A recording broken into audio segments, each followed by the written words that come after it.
우리 옆에 있는 분들과 이렇게 한번 인사하시길 바랍니다. 하나님은 기대를 갖고 우리를 보십니다. 이번엔 이렇게요. 하나님의 은혜를 잊지 맙시다. 그래요. 하나님의 은혜를 잊지 말고 사는 건 너무나도 중요합니다. 어떤 권사님이 어느 날 목사님을 찾아와서 상담을 했습니다. 이분은 일찍 남편을 하늘나라로 보내시고 일평생 혼자 사신 분이에요. 재산이 수십억에 있었지만은 자녀가 한 명도 없었어요. 그래서 참 외로웠지만은 그렇다고 다시 결혼하기는 싫었습니다. 그 재산이 자기가 가지고 있는 재산도 남편이 남겨준 재산인데 지원하려고 하니까 시댁에도 좀 미안하고요. 그렇지만 혼자 사니까 너무나도 외로운 거예요.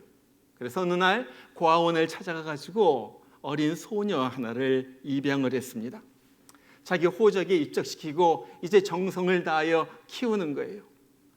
정말로 원하는 거 다 해줍니다. 하고 싶다는 거 다 해줘요. 그리고 이 딸도 정말 그 기대대로 잘 자라요. 공부도 잘하고요. 그림도 잘 그리고요. 또한 피아노도 얼마나 잘 치는지 몰라요. 그러니까 너무너무나도 기쁜 거예요. 그런데 이 딸이 대학교 입학하고 나서 어느 날부터 완전히 달라집니다. 이상해지는 거예요. 한두 번 자고 들어오기 시작하더니 그 다음부터 가출이 잦아져요. 돈이 넉넉하니까 남자친구들 사귀면서 여기서 놀고 저기서 놀고 하면서 돌아다니는 거예요. 한 번은 술을 너무나도 마시고 쓰러져 있는 것을 여관방에서 데려온 적도 있어요. 기가 막히잖아요. 그러면서 매일 돈을 달라고 떼를 쓰는 거예요. 공부는 하지 않고 남자친구들이랑 놀러나 다니고 그러면서 얘야 그렇게 하면 안 된다. 그렇게 하면 안 된다. 그러면요 애가 막 소리를 지르면서 날뛰면서 막 미친 듯이 그렇게 하는 거예요. 그러니까 이 권사님이 이제 어떻게 할 줄을 모르는 거예요. 주위의 친척들은 전부 얘를 호적에서 파버리라고 파양하라고 난리예요. 보세요. 그냥 잘만 자라주면은 자기가 가지고 있는 재산 다 이 아이에게 돌아갈 터인데 이렇게 엉망으로 사는 것을 보면서 옆에 있는 친척들, 형제들도 이제 재산의 탐을 내면서 얘를 갖다가 호적에서 파버리라고 난리. 이 권사님이 이 목사님에게 하소연하는 거예요. 목사님, 제가 어떻게 하면 좋겠습니까? 어떻게 해야지 돼요? 아니 이 처년이 조금만 잘하면 내가 가진 거 다 자기에게 돌아갈 것인데 자기가 복을 차버리네요. 여러분 오늘 우리가 읽은 이야기가 바로 그런 이야기예요. 한 사람이 자기가 사랑하는 사람을 위하여 아름다운 포도원을 만들었어요. 얼마나 좋은 포도원인지 2절에서는 이렇게 말해요. 나의 사랑하는 자에게 포도원이 있으며 심히 기름진 산으로다.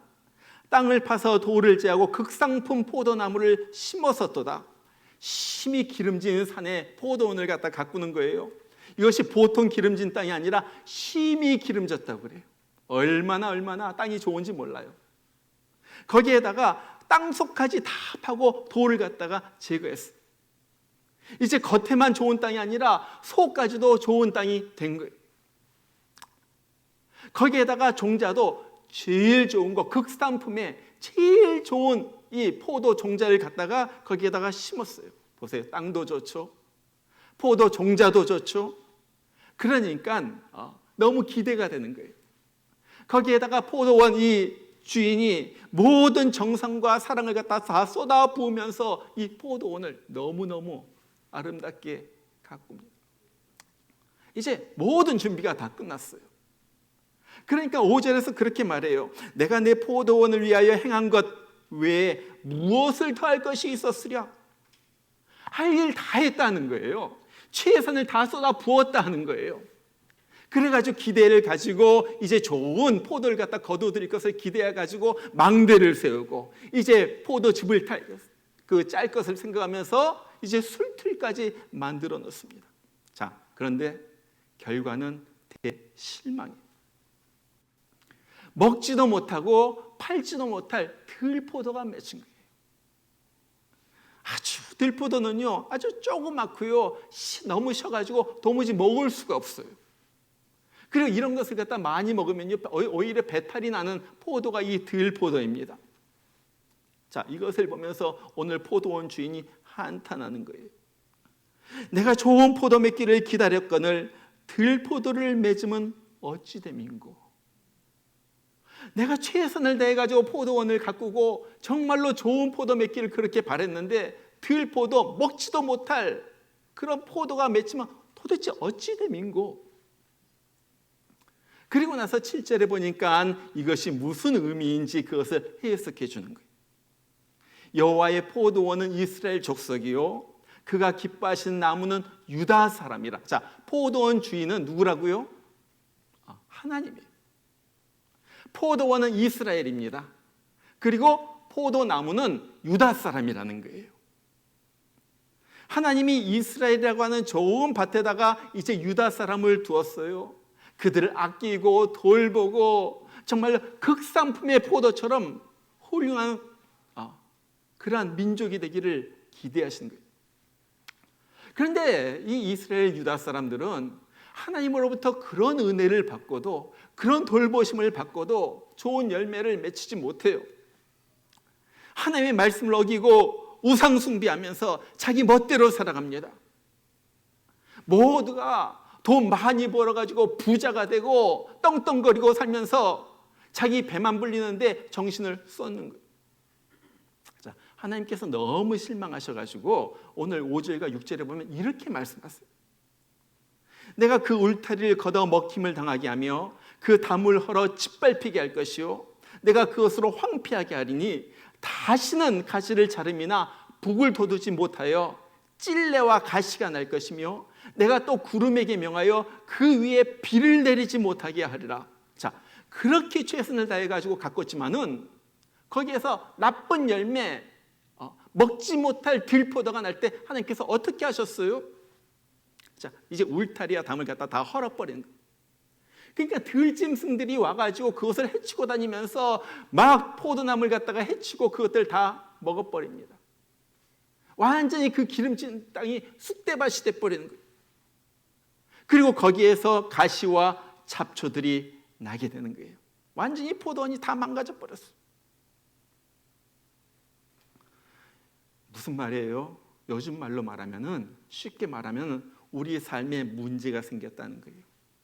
갑자기 아프고요, 갑자기 기울고요, 갑자기 말을 안 듣기 시작하고요, 갑자기 망가져 버려요. 계속해서 연달아 가지고 악재들이 닥치는 거예요. 포도원에 비가 내려야지 되는데, 그래야지 무언가 자라야지 되는데, 이제는 하나님의 은혜의 단비가 그쳐진 거예요. 비참하게 말라가는 거예요.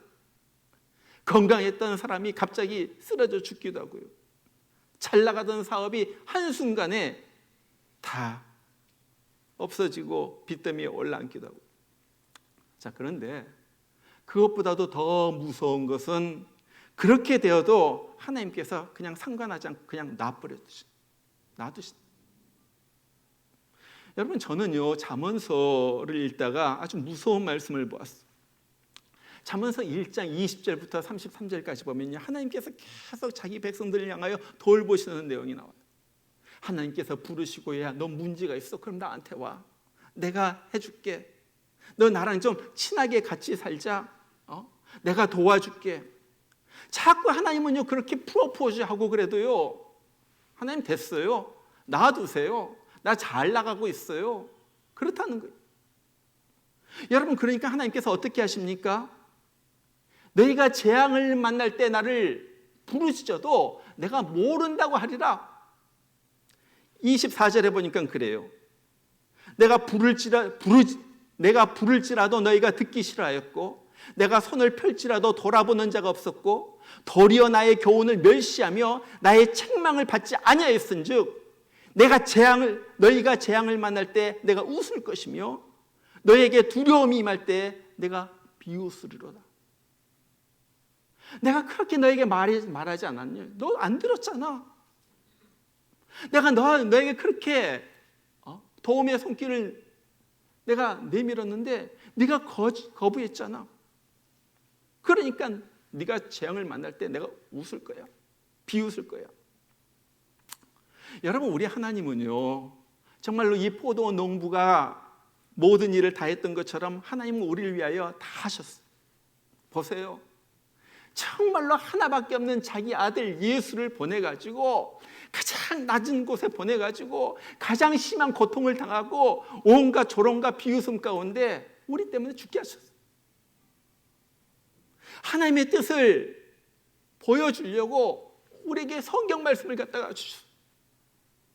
성경 말씀 이해하지 못할까 봐 성령을 보내어서 우리에게 말씀을 이해하게 하셨어요. 너 혼자서는 신앙생활 못한다. 함께 모여라 해가지고 하나님께서 교회를 만드셨어요. 교회를 통하여 은혜 받게 하시고 말씀을 듣게 하시고 우리를 가르쳐 주시고,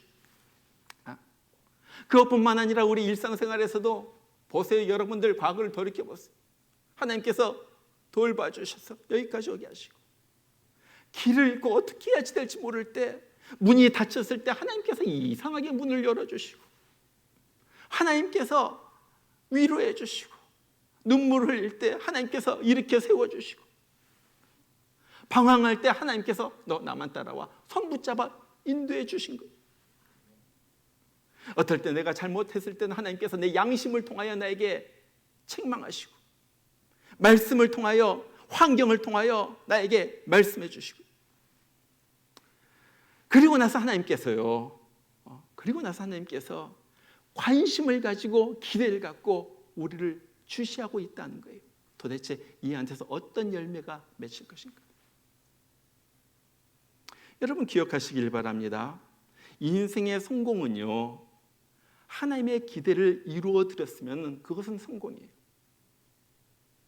그러나 내가 아무리 많은 것을 이루고 아무리 훌륭한 사람이 되었다 할지라도 하나님의 기대를 이루어 드리지 못했으면요, 그것은 실패예요. 그 인생은 실패예요. 내가 아무리 열심히 부지런히 살아도 하나님의 의도대로 못 살면 그 인생은 실패라는 거예요. 여러분, 올림픽에서 마라톤을 하는 거에 열심히 달렸어요. 누구보다도 제일 빨리 달렸어요. 그런데 이 길로 가야지 되는데 엉뚱한 길로 달린 거예요. 그 사람은 실격이에요. 아무리 잘했어도 그 사람은 실격이에요. 우리가 인생을 살면서 열심히 살아요. 부지런히 살아요. 사람들이 부러워할 만한 것을 갖다 이루었어요. 그렇다 할지라도 하나님의 기대에 미치지 못하면 그 인생은 실패라는 거예요. 처절한 실패. 여러분, 하나님은 우리를 향하여 기대를 갖고 있습니다. 어떤 기대를 갖고 있어요?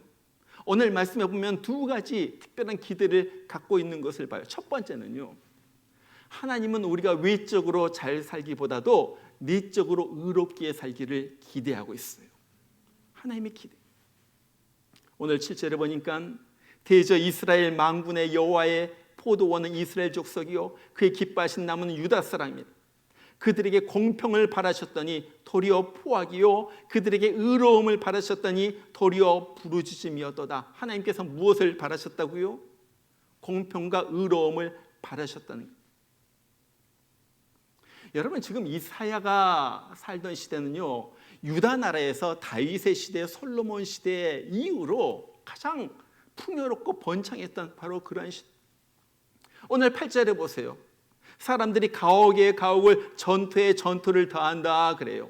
돈이 많으니까요, 집 한 채 있는데 또 집을 사는 거예요. 여기다가도 집 사고 저기다가도 집 사고 세컨홈 사고 베케이션 홈 사고요. 전투에 전투를 더한다고 그랬어요.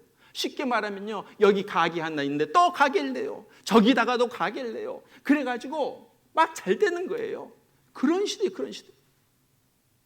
11절 12절에 보니까 연회에서 수금과 비파를 치며 포도주와 독주를 마시며 흥청망청했다 그래요. 무슨 말입니까? 너무나 잘 돼요. 돈이 막 많으니까요, 날마다 파티하는 거예요. 주말마다 파티하고요, 친구들 불러가지고 한 잔 마시고요, 재밌게 지낸다는 거예요. 자, 물질적으로 이렇게 풍요해지는데 오히려 그 사람들의 마음은 악해집니다. 20절 보니까 악을 선하다 하고 선을 악하다 하면서 한다고 그래요. 무엇입니까? 하나님의 말씀과 완전히 반대되는 삶을 사는 거예요. 거꾸로 사는 거예요. 사람들이 포악해집니다. 그러니까 못 사는 사람들은 못 살겠다고 하면서 막 부르짖는 소리가 들리는 거예요. 자, 이것을 들으시고 하나님의 마음이 너무나도 아프셨어요. 외적으로 막 풍요해가지고 뭐 되는 것 같은데 오히려 도덕적으로 막 타락해가는 모습을 보면서 하나님께서요 이제 막 분노하셨다는 거예요. 내가 저들 이렇게 잘 살게 해줬는데, 내가 저들에게 이런 은혜를 베풀어 주었는데 저들이 저렇게 망가지는구나. 여러분, 저는요 이 시대가 그런 시대라고 생각을 해요. 이 시대가 하나님께서 많은 걸 주셨어요. 많은 걸 주셨어요. 그런데 그걸 갖다가 모르고 오히려 그거에 취해가지고 물질적인 것에 막 취해가지고 세상 성공에 취해가지고 내 자신의 도덕은 윤리는 막 땅에 떨어지는, 내 영은 막 땅에 떨어지는 거예요. 하나님을 갖다가 경배하지 못하고요. 보면요 모든 것이 외적인 성공에 맞춰져 있고요. 사람들 보면요 돈 많이 버는 거 거기에 맞춰져 있어요. 그것이 최고예요. 그러면서 막 내부는 막 썩어 들어가는 거예요. 냄새가 나도록 썩어 들어가. 요즘 계속 신문에 오르내리는 미국의 거물급 형제가 있잖아요. 누구예요? 형은 앤드류 쿠오모 뉴욕 주지사입니다. 동생은 CNN의 간판 앵커인 크리스 쿠오모예요. 여러분, 이거 보통 사람들 아니죠. 형제가 미국에 큰 영향력을 미치는, 미국을 움직인다 할 정도로 권력과 언론을 갖다가 잡고 있는 그런 사람들이에요. 그런데 주지사 형이 그동안 11명의 여자들 갖다 건드려가지고 이게 막 난리잖아요. 스캔들이 나가지고. 그러니까 언론인 동생은 어떻게 하면 이걸 갖다가 퍼지지 않도록 막을까, 어떻게 하면 이것을 갖다가 알려지는 것을 갖다 막을까 해가지고 전략팀에 들어가가지고 같이 전략을 갖다가 짰다는 거예요.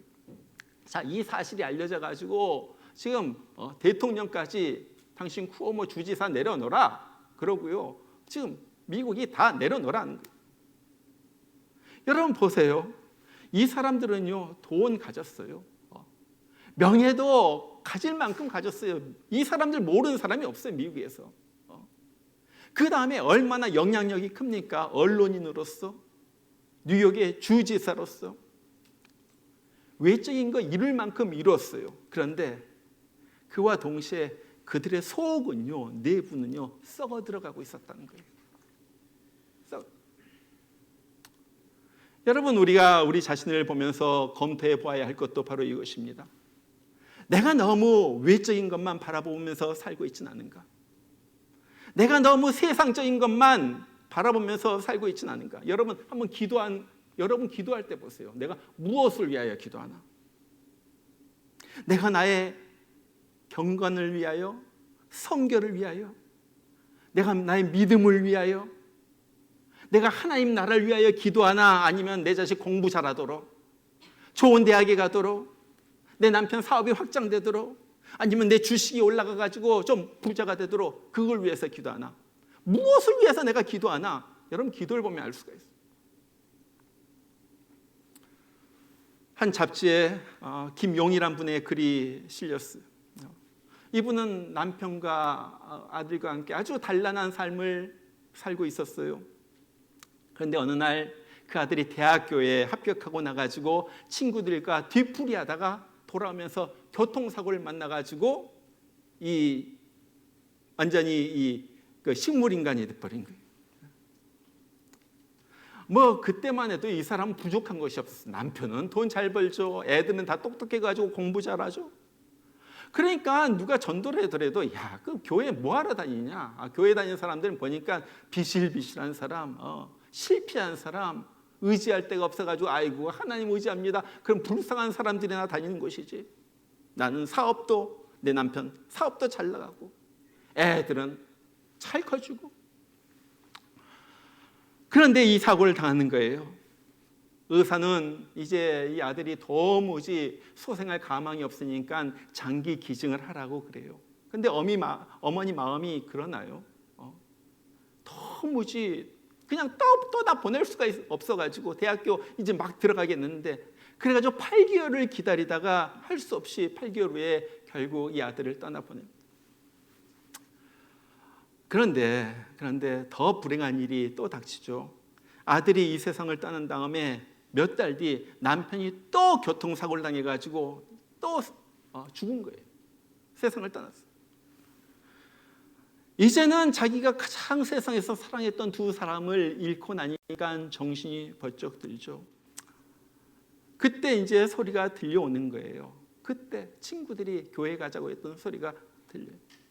옛날에는 무능한 사람, 아무것도 아닌 별 볼 일 없는 사람이 교회 다닌다고 생각을 했는데 이제는 교회를 찾게 돼요. 그러면서 이제 더 이상 의지할 데도 없고 낙이 없는 거예요. 그래서 하나님 앞에 부르짖으면서 기도한 가운데 드디어 주님을 만납니다. 거듭났다는 거예요. 새로운 인생이 펼쳐지기 시작했다는 거예요.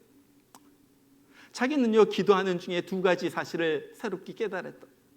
첫 번째는요, 욥처럼 주신 이도 하나님이시요 데려가신 이도 하나님이란 것을 깨달았다고 그래요. 다른 말로 말하면 인생의 주관자가 하나님이란 사실을 깨달았다. 내가 아무리 해도 안 돼요. 아무리 내가 뭐 어떻게 한다고 해도 순간적으로 잃어버리는 것. 내 인생의 주관자가 내가 아니라 하나님이라는 사실을 그가 그때 깨달았다. 자, 두 번째 깨달은 것은요, 나 또한 내일 어떻게 될지 모르는 풀잎의 이슬과 같은 인생이라는 사실을 깨달았다. 내 남편만 죽을 수 있는 것이 아니에요. 내 아들에게만 그런 일이 일어난 것이 아니에요. 나에게도 이런 일이 일어나요. 나 또한 풀잎의 이슬과 같은 인생이다. 내 인생이 그렇다.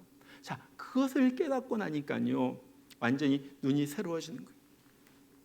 정말로 내 인생의 주인이 하나님이라는 사실을 갖다 깨닫고 난 다음에, 그 다음에 자기 마음속에 평안이 찾아오는데, 그래 내 인생 내 마음대로 되는 것도 아니고 다 하나님이 주신다. 이제 나의 하나님이 내 인생을 책임주신다. 그러면서 찾아오는 그 평안함. 그러면서 남아있는 인생을 갖다가 어떻게 살까를 생각합니다. 자기에게 달란트 하나가 있었는데 그것은 그림을 그리는 것이라고 그래요. 그림을 그렇게 잘 그리지 못하는데 매일같이 그림을 갖다가 더 배우고 연습을 합니다. 어느 날 전시회를 열었는데 그 그림을 보고 달력회사에서 그 그림으로 달력을 만들자, 그렇게 제안이 들어왔어요. 그래서 달력을 만들어가지고 나온 수익금으로 가난한 사람들, 장애인들, 소년, 소녀, 가장을 위하여 그것을 씁니다. 그런데 그렇게 사는 것이 너무나도 기쁘다는 거예요. 너무 기뻐요. 이때까지는 많이 가져야지 되고 높이 올라가야만 행복한 줄 알았는데 오히려 내 것을 비워보니까 너무 행복하다라는 거예요. 여러분, 뭐예요? 외적인 성취보다도 더 중요한 것은 내가 하나님의 말씀대로 사는 거예요. 하나님의 말씀대로. 가난하고 바르게 사는 것이 부자로 악하게 사는 것보다도 더 중요하다는 거예요. 여러분, 오늘 하나님이 우리를 향하여 기대하시는 것도 바로 그것입니다. 하나님은요, 너 부자로 살아라, 너 출세해라, 너 떵떵거리고 살아라, 정말 큰 집에서 네 마음대로 살아라, 그걸 기대하지 않아요. 하나님은 우리에게 너 의롭게 살아라, 성결하게 살아라, 말씀 안에 거하라, 정말로 하나님께 열심히 정말로 섬기면서 살아라, 은혜를 잊지 말고 살아라, 그것을 기대하신다는 거예요. 하나님의 기대를 저버리지 마시길 바랍니다. 둘째로 하나님이 기대하시는 건요, 하나님은 축복만 즐기기보다도 축복 주신 하나님을 생각하기를 기대하시는 거예요. 축복 주신 하나님. 오늘 12절이에요. 하나님이 실망한 또 하나의 이유가 나오죠. 거기 그렇게 말해요. 그들이 연회에는 수금과 비파와 소고와 피리와 포도주를 갖추었어도 여호와의 행하심을 관심치 아니하며 그의 손으로 하신 일을 생각지 아니하신도다. 요즘 말로 말하면 그의 손으로 하신 일을 보지 아니하신도다. 자, 보니까 사람들이 먹고 마시고 즐기고 파티한 데만 관심이 있었지 하나님은 생각하시지도 않고 하나님이 하는 일에는 관심을 두지 않는다는 거예요. 하나님은 그들에게 좋은 것을 갖다 다 주셨어요. 그런데 그 은혜를 갖다 잊어버렸어요. 은혜를 잊어버렸어요. 그러면서 하나님은 생각하지도 않아요. 그러면서 사는 거예요.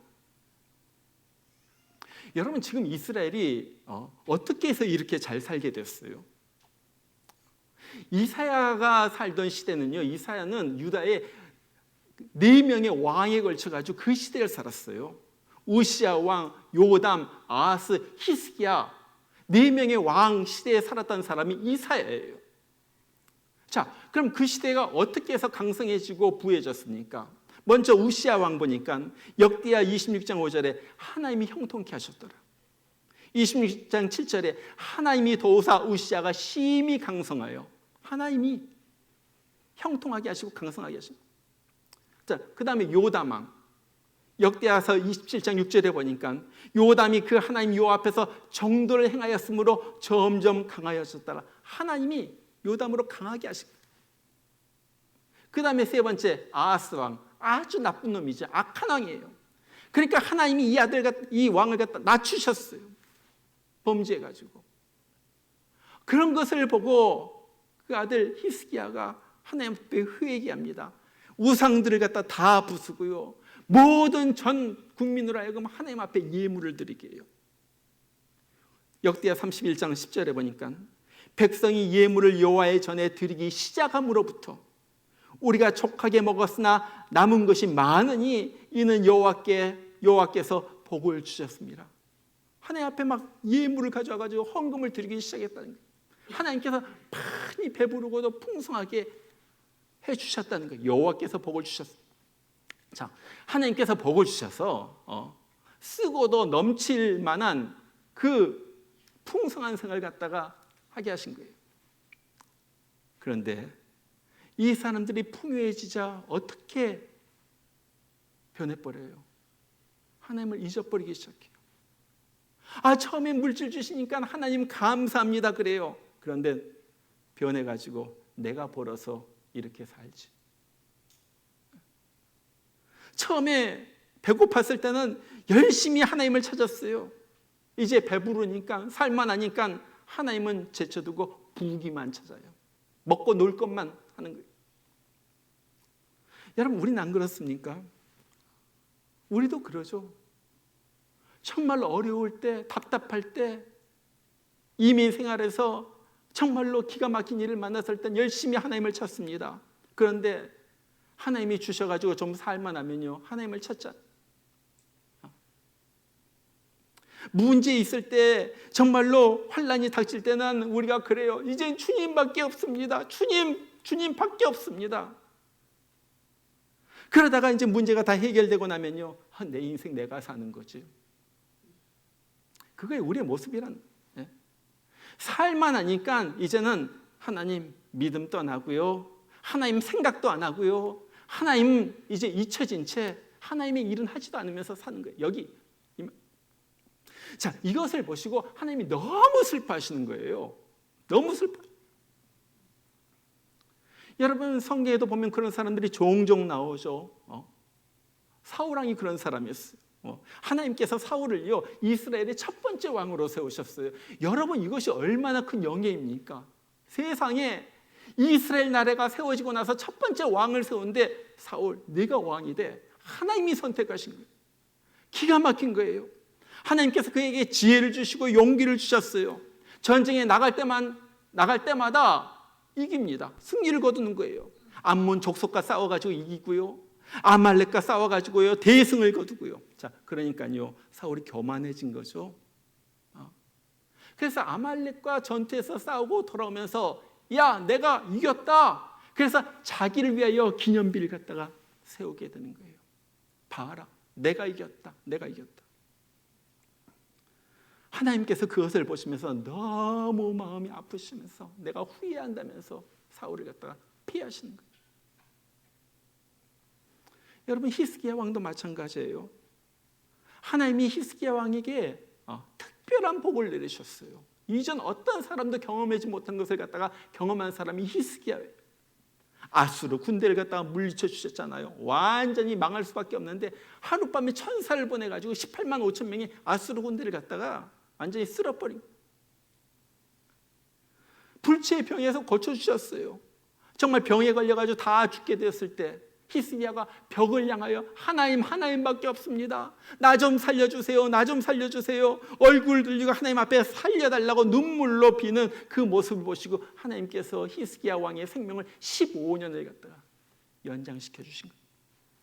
자, 그런데 어떻게 됐어요? 나중에 하나님의 은혜를 히스기야가 다 잊어버리죠. 그러면서 교만해요. 거기 보니까 역대하 32장 25절에 보니까 그렇게 돼요. 히스기야가 마음이 교만하여 그 받은 은혜를 보답지 아니하므로 진노가 그와 유다와 예루살렘에 임하게 되었더니, 은혜를 보답지 않고 잊어버리고 그래가지고 진노가 그뿐만 아니라 온 예루살렘 유다에 임하게 되었다는 거예요. 하나님이 다른 말로 하면 너무 화났다는 거예요. 왜? 배신감에. 내가 그렇게 은혜를 베풀어 주었는데, 내가 그렇게 잘해 주었는데, 어떤 사람에게도 하지 않았던 일을 갖다 그에게 베풀어 주었는데 어떻게 그럴 수가 있어? 어떻게 네가 그럴 수가 있어? 네가 여기까지 온 것이 누구의 은혜인데 네가 어떻게 그럴 수가 있어? 하나님이 막 속에서 사무친 거예요. 사무친 거예요. 오늘날 이스라엘 백성도 마찬가지입니다. 하나님의 은혜를 잊어버렸어요. 하나님의 행하심을 관심치 아니하며 그의 손으로 하신 일을 생각지 아니한도다. 하나님의 마음이 너무너무 상한, 너무너무 상했어요. 그렇게 포도원 아름답게 모든 걸 다 쏟아 부었는데 들포도 맺히는 거, 그걸 보면서 하나님이 너무너무 속이 상해요. 여러분, 우리는 이러면 안 돼요.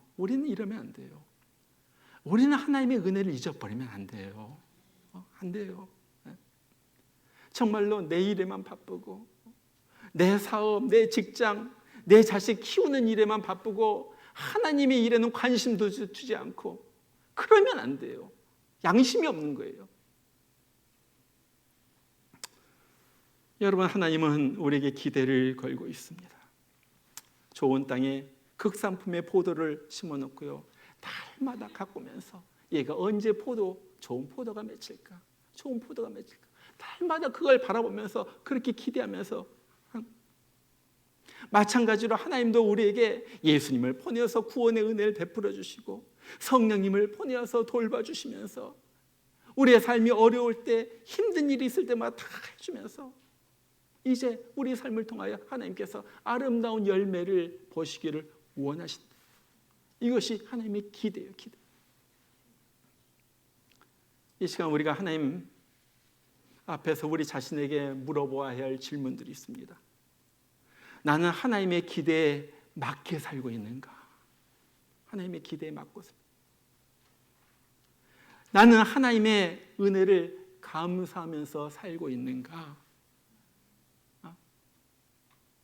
나는 하나님 앞에 어떤 좋은 열매를 드리면서 살고 있는가 하는 거예요. 정말 우리 모두가 하나님, 저는 하나님의 은혜 절대 안 잊을 거예요. 하나님, 내가 은혜를 잊으면요, 하나님 날 책망해 주세요. 날 좀 야단쳐 주세요. 하나님 은혜 잊지 않겠습니다. 나는 하나님이 나에게 기대를 갖고 있다는 사실을 잊지 않고, 기대 저버리지 않고 내가 사는 날까지 충성하면서 살겠습니다. 정말 그렇게 살아서 하나님이 우리를 보시면서 기뻐하시고 자랑스러워하면서, 그래, 내 아들 착하다. 넌 내 기대를 저버리지 않았다. 하나님으로부터 칭찬을 듣고 정말 우리 주님의 포도원에서 아름다운 열매를 갖다가 맺혀드리면서 날마다 위로부터 내리는 은혜의 빗줄기 맞으면서 살아가는 우리 모두가 되길 주의 이름으로 축원합니다. 같이 한번 기도해요.